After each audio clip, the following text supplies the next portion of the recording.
ក្នុងនាមខ្ញុំបាទជាអ្នកតំណាងរាស្ត្រខ្ញុំមានកិត្តិយសណាស់ដែលជារៀងរាល់ឆ្នាំក្នុងអាណត្តិដែលខ្ញុំបានធ្វើជាអ្នកតំណាងរាស្ត្រខ្ញុំតែងតែបានចូលរួមផ្ដល់ជាគំនិតយោបល់ខ្លះៗដល់ពង្រៀងច្បាប់ស្តីពីការគ្រប់គ្រងហិរញ្ញវត្ថុជារៀងរាល់ឆ្នាំហើយលើកនេះក៏មានឱកាសបាននឹងចូលរួមផ្ដល់ជាគំនិតយោបល់ដើម្បីរកគោលដៅរួមជាមួយគ្នាគឺការកិច្ចអភិវឌ្ឍខឿនសេដ្ឋកិច្ចប្រទេសជាតិនិងលើកតម្កើងជីវភាពប្រជាពលរដ្ឋនៅក្នុងចម្ពោះទី3នេះខ្ញុំនៅផ្នែកទី1ខ្ញុំបានសង្កេតឃើញថារដ្ឋាភិបាលបានធ្វើការសម្រេចវិសោធនកម្មលើច្បាប់ដីពីហិរញ្ញវត្ថុក្នុងការគ្រប់គ្រងឆ្នាំ1995ត្រង់មាត្រាទី40ដោយកែតម្រូវលើពន្ធប្រថាប់ត្រាអ្វីដែលជាចំណុចចាប់អារម្មណ៍នោះគឺការតម្រូវឲ្យយកពន្ធប្រថាប់ត្រា 4% លើតម្លៃមធ្យោបាយដឹកជញ្ជូនឬយានយន្តចំពោះការផ្ទេរកម្មសិទ្ធិឬសិទ្ធិកាន់កាប់មធ្យោបាយដឹកជញ្ជូនឬយានយន្តគ្រប់ប្រភេទខ្ញុំគិតថាចំណុចនេះគឺជាការបង្កើនបន្ទុកទៅដល់ប្រជាពលរដ្ឋមួយកម្រិតទៀតហើយ 4% បើគាត់គិតជាភាគរយអត់ទាន់ដឹងថាប្រមាណប៉ុន្តែបើយើងគិតឲ្យសាមញ្ញបើត្រូវការលក់រថយន្តមួយទេរថយន្តមួយទៅអ្នកផ្សេងដើម្បីតែលក់ទេត្រូវតែបង់ពន្ធប្រថាប់ត្រា $400 ក្នុង 10000 អញ្ចឹងនេះជាបន្ទុកមួយថ្មីទៀតហើយពីព្រោះខ្ញុំគិតថាប្រជាពលរដ្ឋដែលជាម្ចាស់យានយន្តហ្នឹងលោកបានបង់លុយបង់ពន្ធរួចហើយតែឡានហ្នឹងក្នុងមានពន្ធនាំចូលឲ្យស្រេចហើយជារៀងរាល់ឆ្នាំយើងបានបង់ពន្ធផ្លូវនិយាយសាមញ្ញថាបង់ពន្ធផ្លូវជារៀងរាល់ឆ្នាំរួចហើយឥឡូវថែម 4% នៅពេលណាដែលយើងចង់ផ្ទេរកម្មសិទ្ធិលក់កម្មសិទ្ធិផ្ទេរទៅឲ្យអ្នកណាសូម្បីតែម៉ូតូហ្នឹងក៏ត្រូវតែបង់ 4% ដែរនេះជាបន្ទុកថ្មីមួយទៀតដែលយើងត្រូវគិតថានៅក្នុងស្ថានភាពជីវភាពកម្រិតជីវភាពប្រជាពលរដ្ឋមិនទាន់បានល្អប្រសើរយើងបន្ថែមបន្ទុកមួយថ្មីទៀតហើយជាឱកាសជំរាបអាយដាមបើសិនមិនខ្ញុំបានស្ដាប់អាយដាមបានបញ្យល់អំពីកម្រិតបន្ទាត់ភាពក្រីក្រភ័យជាងខ្ញុំមិនដឹងថាវិធីសាស្ត្របរដ្ឋាភិបាលយ៉ាងណាទេប៉ុន្តែអរគុណសភាណាដែលបានបំពាក់នៅកុំព្យូទ័រមួយពីមុខចង់អាដាមមានប្រសាសន៍អីអ្នកណាមានប្រសាសន៍អីរកប្រភពព័ត៌មានគឺយើងឆែកភ្លាមឆ្លើយមកបានទាំងអស់ហើយអរគុណណាស់សភាពីព្រោះថ្ងៃនេះឯកសារទាំងអស់យើងអាចប្រមូលផ្ដុំពុះផ្ដុំមកនៅទីនេះទាំងអស់អញ្ចឹងអ្វីដែលខ្ញុំចង់ប្រាប់ថាប្រជាពលរដ្ឋយើងអត់ទាន់បានល្អប្រសើរគឺគេធ្វើបច្ចុប្បន្នភាពពីការវិតម្លៃបន្ទាន់ក្រីក្រតាម ADB គឺ $1.25 ទៅ$2.5 ក្នុងមួយថ្ងៃគេអាប់ដេតចឹងហើយបាទអញ្ចឹងបើសិនយកអាកម្រិតហ្នឹងមកដាក់នៅស្រុកយើងឡើងទៅដល់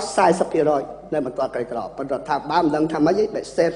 តាមស្តង់ដារ 2000 រៀលខ្ញុំអត់ដឹងអានឹងវាជាវិធីសាស្ត្ររបស់រដ្ឋាភិបាលប៉ុន្តែបើវិធីសាស្ត្ររបស់ធនាគារពិភពលោកក៏ដូចជាធនាគារសំខាន់អន្តរជាតិគឺគេវាយតម្លៃអញ្ចឹងពីមុន$1ឥឡូវ$1.25 សេនអញ្ចឹងយើងឃើញថាអ្វីក៏ដោយខ្ញុំដឹងថារដ្ឋាភិបាលបានយកចិត្តទុកដាក់គិតគូរអំពីកិច្ចអភិវឌ្ឍនិងលើកស្ទួយកម្រិតជីវភាពប្រជាពលរដ្ឋប៉ុន្តែក្នុងស្ថានភាពបែបនេះក៏យើងត្រូវគិតពិចារណាឡើងវិញថាចំពោះខ្ញុំដែលជាតំណាងរាស្ត្ររបស់គណៈបកជំទាស់គឺមិនគ្រប់គ្រងទេទៅបញ្ហាដែលបង្កើនឲ្យមានពន្ធ 4% លើថ្លៃប្រថាប់ត្រាក្នុងការផ្ទេរទូកម្មសិទ្ធិយានយន្តនេះអញ្ចឹងបើរដ្ឋាភិបាលអាចពិចារណាដកហូតបញ្ហានេះបានក៏ជាប្រសើរប៉ុន្តែមិនសង្ឃឹមទេគ្រាន់តែជូនជាគំនិតថាក្នុងកលៈទេសៈនេះបើសិនជាប្រជាពលរដ្ឋមានជីវភាពល្អប្រសើរវាជាការល្អហើយដែលចូលរួមចំណែកជួយធ្វើម៉េចរុញឲ្យសេដ្ឋកិច្ចជាតិរឿងមាំពីព្រោះវាជាកាតព្វកិច្ចរបស់ប្រជាពលរដ្ឋប៉ុន្តែក្នុងកលៈទេសៈនេះគួរតែគិតគូរឡើងវិញបញ្ហាមួយទៀតនៅមាត្រាទី13ពន្ធប្រថាប់ត្រាត្រូវបានលើកលែងនិងអនុគ្រោះដោយខាងក្រោមទី1ការទទួលកម្មសិទ្ធិឬសិទ្ធិកាន់កាប់ដីក្នុងលក្ខណៈសម្បទានពីរដ្ឋាភិបាលប្រថាប់ត្រាកឌៀពូនទៅដបោកមែនភាសាខ្មែរដែលខ្ញុំទទួលបានឯកសារដែលពាក់ព័ន្ធអំពីការផ្ទេរដីសម្បទានពីក្រុមហ៊ុនមួយទៅក្រុមហ៊ុនមួយក្នុងទឹកប្រាក់$132 លានបាទនេះជាការបាត់បង់មួយផ្នែកតូចទេនៃដីសម្បទានបើគិតតាមតួលេខដែលគេស្រាវជ្រាវ 2.8 លានហិកតាយើងអាចបាត់បង់តម្លៃចូលថវិការដ្ឋប្រហែលជិត$1000 លានហើយមិនមែនឯកសារនោះមួយខ្ញុំមានឯកសារផ្សេងទៀតហើយនឹងមានប្រភពបញ្ជាក់អំពីការចង់បានដីសម្បទានក្នុង1ហិកតាទៅតាមប្រភេទដីពី$250ទៅ$380តាមប្រភេទដីនេះគឺជាព័ត៌មានពិតប្រាកដហើយយើងគុណទៅមើលបើ2.8 លានហិកតាតើយើងត្រូវបាត់បង់ចំណូលថវិកា ប៉ុណ្ណានេះហើយគឺជាអំពើពុករលួយអាហ្នឹងពុករលួយចឹងបានមានអាដាមមានក្មេងខ្លះមិនមែនជាការឆ្លើយតបចង់បញ្យល់អង្គសភាឲ្យយល់ថាអាដាមមានក្មេងថាបើជាតថារដ្ឋាភិបាលពុករលួយរាប់រយលានដុល្លារមិនក៏កំណើនសេដ្ឋកិច្ចវាកើនពុករលួយមិនមែនមានន័យថាប្រទេសមានពុករលួយមិនមែនមានថាមិនកើនទេប៉ុន្តែការអំពើពុករលួយវាធ្វើឲ្យបាត់បង់ប្រសិទ្ធភាពនៃកំណើនសេដ្ឋកិច្ចយើងរឹងមាំនិងរីកដល់កម្រិតអតិបរមាវាឡើង6ចុចប្រមាណហ្នឹងទៅប៉ុន្តែបើយើងទប់ស្កាត់អំពើពុករលួយតាមបែបអញ្ចឹងវាឡើងដល់7ទៅ8នេះគឺជាកម្លាំងមួយដែលជំរុញឲ្យការដឹកនាំរដ្ឋាភិបាលរឹតតែល្អប្រសើរទេមិនមែនសម្រាប់ពួកខ្ញុំជាអ្នកប្រឆាំងឡើងនិយាយគ្រាន់តែជូនជាគំនិតយុទ្ធពិចារណាឡើងវិញពីបញ្ហានេះដោយមើលឃើញថាការផ្ទេរផ្ទូត្រូវបានធ្វើឡើងដោយខុសច្បាប់នៅស្រុកខ្មែរយើងច្បាប់ប្រហែលជាអត់មានឲ្យផ្ទេរផ្ទូអញ្ចឹងទេប៉ុន្តែនៅស្រុកខ្មែររឿងដែលមិនអាចកើតគឺអាចកើតបានក្រុមហ៊ុនមួយមិនអាចទទួលដីបាន 3-4 កន្លែងទទួលបានក្រុមហ៊ុនមួយមិនអាចទទួលដីបានលើស 10000 ហិកតាទទួលបានអានឹងក៏នៅតែកើតបានដែរបើមែនតែនខ្ញុំចាំបាននៅច្បាប់ភូមិបាលមាត្រាទី57បានចែងយ៉ាងច្បាស់នៅឆ្នាំ2001យើងអនុម័តសភាអនុម័តការផ្ទេរដីសម្បត្តិមិនអាចធ្វើឡើងតាមរយៈការផ្ទេរសិទ្ធិបានឡើយតាមរយៈការបង្កើតកិច្ចសន្យាថ្មីនៃសម្បត្តិដោយអាជ្ញាធរមានសមត្ថកិច្ចជាគុណប្រយោជន៍ដល់អ្នកទទួលសិទ្ធិសម្បត្តិថ្មីអញ្ចឹងបើអ្នកឯងថាជប់យកដីសម្បត្តិហ្នឹងអ្នកឯងគ្មានសិទ្ធិទេឲ្យក្រុមហ៊ុនមួយយកលុយ132លានដុល្លារទេត្រូវប្រគល់ឲ្យរដ្ឋហើយរដ្ឋនឹងមានសិទ្ធិចរចាជាមួយនឹងភាគីថ្មីហ្នឹងដើម្បីផ្ដល់ដីសម្បត្តិជាគុណប្រយោជន៍ឲ្យអ្នកនឹងផងដើម្បីគេមានទុនមានកម្លាំងមានមធ្យោបាយគ្រប់គ្រាន់លើកទឹកចិត្តគេខ្ញុំយល់ថាបញ្ហានេះខ្ញុំដឹងគោលបំណងរដ្ឋាភិបាលគឺចង់លើកទឹកចិត្តពិតណាស់ខ្ញុំក៏សប្បាយចិត្តដែរក្នុងការលើកទឹកចិត្តអ្នកវិនិយោគប៉ុន្តែការលើកទឹកចិត្តខ្លះវាបើកឱកាសឲ្យមានប្រព្រឹត្តអំពើពុករលួយនៅក្នុងចំណុចលើកទឹកចិត្តនឹងផងដែរជាពិសេសគឺនៅស្រុកជើហើយឯកឧត្តមលោកជំទាវដឹងហើយសូម្បីតែខ្ញុំទៅធ្វើប៉ាសពតថ្មីក៏គេសុំលុយដែរសុំឲ្យរដ្ឋាភិបាលពិចារណាឡើងវិញបើអាចធ្វើទៅបានទេតែឥឡូវឆ្នាំហ្នឹងធ្វើមិនបានឆ្នាំក្រោយឯកឧត្តមសុំថាឲ្យមានការយកថ្លៃអីទៅបាទឬក៏គិតយ៉ាងម៉េចឲ្យវាបានប្រយោជន៍ទៅដល់ឥឡូវណែផលប្រយោជន៍ជាតិប៉ុន្តែបើយកល្អមែនតើលុបចោលដីសម្បត្តិសេដ្ឋកិច្ចតែម្ដងពីព្រោះដីសម្បត្តិសេដ្ឋកិច្ចខ្ញុំដឹងថាសម្ដេចនាយកចង់បង្កើតឱកាសឲ្យមានការងារសម្រាប់ប្រជាពលរដ្ឋប៉ុន្តែតិចតួចណាស់បាទតិចតួចណាស់ហើយខ្ញុំប្រហែលថ្ងៃខ្ញុំឮប្រសាសន៍សម្ដេចនាយកខ្ញុំរំភើបដែលនឹកគិតថាលោកថាសេដ្ឋកិច្ចជនបទយើង5ឆ្នាំទៀតល្អប្រសើរលោកយល់ពីសារៈសំខាន់ដូចពួកខ្ញុំដែរថាចង់ឲ្យសេដ្ឋកិច្ចជាតិរឹងមាំរីកលូតលាស់ប្រកបដោយចីរភាពគឺពឹងផ្អែកទាំងស្រុងទៅលើសេដ្ឋកិច្ចជនបទសេដ្ឋកិច្ចជនបទអាចដើរទៅបានរឹងមាំលុះណាតែកសិករខ្នាតតូចមធ្យមនៅប្រទេសយើងដើរតួនាទីធ្វើបានម៉ាស៊ីនមិនមែនពួកថៃកែម្នាក់ក្រុមហ៊ុន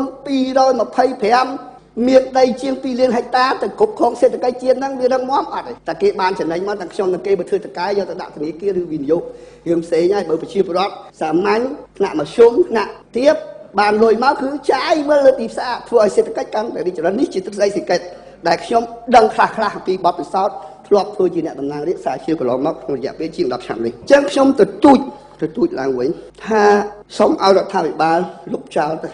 រឿងដីសម្បត្តិទី1ហើយបើសិនជាឲ្យទៅហើយការផ្ទេរផ្ទូសិទ្ធអីហ្នឹងគួរសម្រាប់យកពន្ធប្រថាប់ត្រាឲ្យថ្លៃជាងគេតិចទៅព្រោះគេហ៊ានចំណាយពី250ទៅ380ដុល្លារក្នុង1ហិកតាដើម្បីបានដីសម្បត្តិហ្នឹងហើយដូច្នេះគេមិនខ្លាចនឹងបង់ទៅឲ្យរដ្ឋទេប្រសិនបើការទាញជាអំពើពុករលួយក្នុងបញ្ហាដែលគេកំពុងតែមករកស៊ីនៅ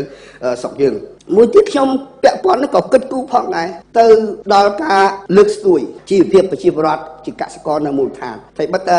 ចំពោះខាងដើមបានហួសបន្តិចក៏ខ្ញុំអាចនឹងបញ្ជាក់ស្នើសុំទៅ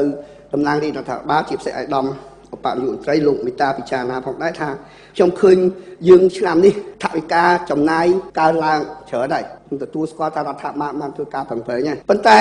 នៅក្នុងការអនុវត្តជាក់ស្ដែងហាក់ដូចជាកំណើននេះមិនទាន់សូវបានប្រែប្រួលទេហើយខ្ញុំបារម្ភពិសេសគឺវិស័យកសិកម្ម30% គឺជាអ្នកផ្គត់ផ្គង់ទៅឲ្យសេដ្ឋកិច្ចជាតិរបស់យើងគឺ30% វិស័យកសិកម្មប៉ុន្តែអ្វីដែលកំណើនកសិកម្មឃើញថាប្រហែលជា10% ឆ្នាំហ្នឹងប៉ុន្តែកំណើនហ្នឹងគឺកំណើនទៅលើភាគច្រើនគឺចំណាយចរន្តចំណាយជាមូលធនលើការកសាងរចនាសម្ព័ន្ធហាក់ដូចជាមិនមានអីប្រែប្រួលខ្លាំងទេចំណាយខ្លាំងគឺលើចំណាយចរន្តនេះគឺជាពិសេសពាក់ព័ន្ធទៅនឹងចំណាយលើបុគ្គលិកមន្ត្រីរាជការក្នុងក្រសួងកសិកម្មហើយមានចំណុចមួយដែលខ្ញុំនៅតែបន្តលើកហើយដោយសារខ្ញុំសង្កេតឃើញខ្ញុំធ្លាប់លើកក្នុងអង្គសភាហើយគឺមន្ត្រីកសិកម្មយើង ខុសប្លែកពីមន្ត្រីកសិកម្មនៅតាមបណ្ដាផ្សេងទៀត100នាក់គឺមានន័យថា70នៅក្រសួងហើយ30ទៅខេត្តក្នុង30នាក់នៅទៅដល់ខេត្ត70%នៅខេត្ត30%ទៅស្រុកសួរថាតើយើងអាចជួយជំរុញផលិតភាពសម្រាប់កសិករយើងដោយមធ្យោបាយណាខ្ញុំគាត់គិតមកជ្រុងឯងថានៅប្រទេសជិតខាងដែលខ្ញុំធ្លាប់ដើរខ្ញុំឃើញថានៅមិនលើកណាឆ្ងាយនៅប្រទេសវៀតណាមសឹងតែមកភូមិដូចជា2នាក់ផងមន្ត្រីកសិកម្មគេចុះទៅជួយប្រជាពលរដ្ឋដល់ភូមិ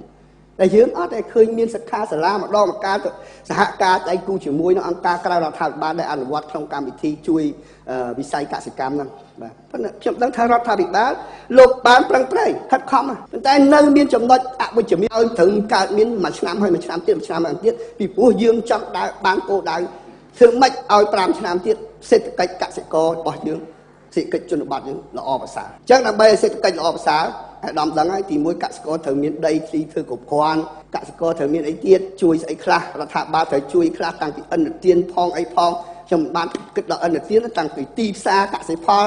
យើងក៏នៅតែទីផ្សារកសិផលមិនដែកដងពឹងផ្អែកមិនច្បាស់លាស់អញ្ចឹងកសិករប្រើប្រាស់ប្រេងថ្លៃជីថ្លៃហើយក៏ប្រេងវិញបើតាមកម្រិតពុនបើតាមខ្ញុំបានទួលលេខឯងមិនចង់វែកញែកវែងឆ្ងាយឯងឆ្នាំនេះត្រូវនាំយ៉ាងតិច1.6 លានតោន1.6 លានបើគិតតាមរូបមន្តយកពុនរបស់ក្រសួងមាន4ប្រភេទហ្នឹងណា$300ជាងក្នុង1តោនហើយបើគិតមើលថវិកាប្រមូលបានថា500ជាងបើក្នុងច្បាប់នេះបាន100ជាងបាត់នឹងគិតថានឹងទៅណាទេហើយសង្ឃឹមថាអាដាមអាចនឹងឆ្លើយបំភ្លឺពីបញ្ហាហ្នឹងជូនអង្គសភាថាទៅហើយខ្ញុំគិតថាបើសិនជាយើងអាចជួយកសិករយើងបាននោះខ្ញុំសង្ឃឹមថានៅពេលឆាប់ខាងមុខកសិករយើងនឹងមានសេដ្ឋកិច្ចគ្រួសារបកគាត់ល្អប្រសើរពេលហ្នឹងគឺថាស្ថានភាពសេដ្ឋកិច្ចជាតិយើងក៏វារឹងមាំនិងខ្លាំងក្លាដោយបណ្ដាប្រទេសអភិវឌ្ឍផ្សេងទៀតដែលគេឈានមុខយើងនៅក្នុងភូមិភាគអាស៊ីនេះអរគុណណាស់សម្ដេចហើយខ្ញុំសង្ឃឹមថារដ្ឋាភិបាលនឹងពិចារណាក្នុងការបង្កើតស្ថាប័នឬក៏ធនាគារបែបដែលខ្ញុំបានស្នើឡើងនេះពីព្រោះវាអាចជួយឲ្យកសិករខ្មែរមានការងារធ្វើហើយជៀសវាងបានការឆ្លងដែនខុសច្បាប់ទៅធ្វើការនៅប្រទេសថៃគេដែលប្រឈមមុខនឹងគ្រោះថ្នាក់ដ៏ធ្ងន់ធ្ងរសូមអរគុណ